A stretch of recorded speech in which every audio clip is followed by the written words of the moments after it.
નિરુપમાએ ઋષિ સાથે આરંભેલ યાત્રા કેમ અવિરત રહી છે તેની સમજ આ કાવ્યો અર્પે છે. તુષારભાઈનું કાવ્ય પઠન હૃદય સોસરવું ઉતરી જાય છે.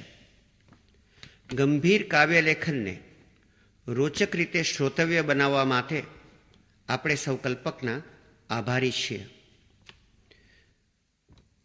જ્યોતિ, વત્સલ તથા મને નિરુપમા, ઋષિ અને તેમના ત્રણેય બાળકોની નજીક આવવાની તક મળી એ હું અમારું સદભાગ્ય સમજું છું.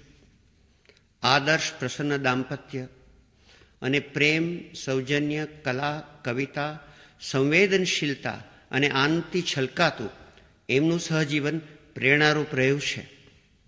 આવા અનેક અંગત અનુભવોને આધારે હું કંઈક કહેવાની છૂટ લઉં છું.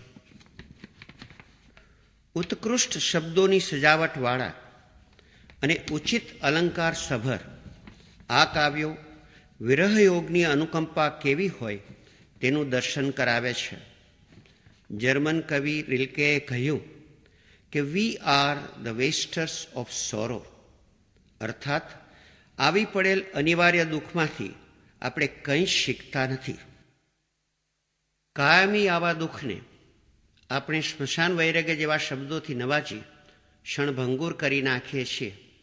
પરિણામે આત્મવિકાસની આવી પડેલ તકને વેડફી નાખતા આપણે અચકાતા નથી.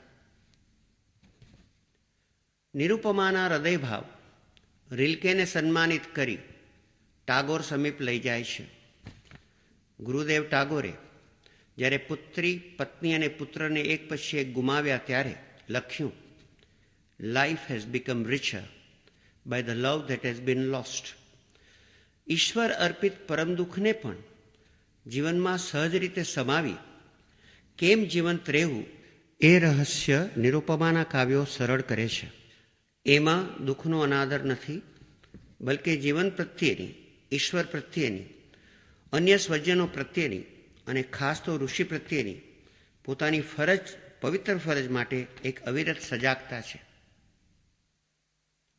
સાકાર ઋષિ જ્યારે નિરાકાર થઈ ગયા ત્યારે તેનું સામીપ્ય સાતત્યમાં ફેરવાઈ ગયું અને સમગ્ર જીવન, હૃદયનો પ્રત્યેક ધબકારો અને હરેક શ્વાસ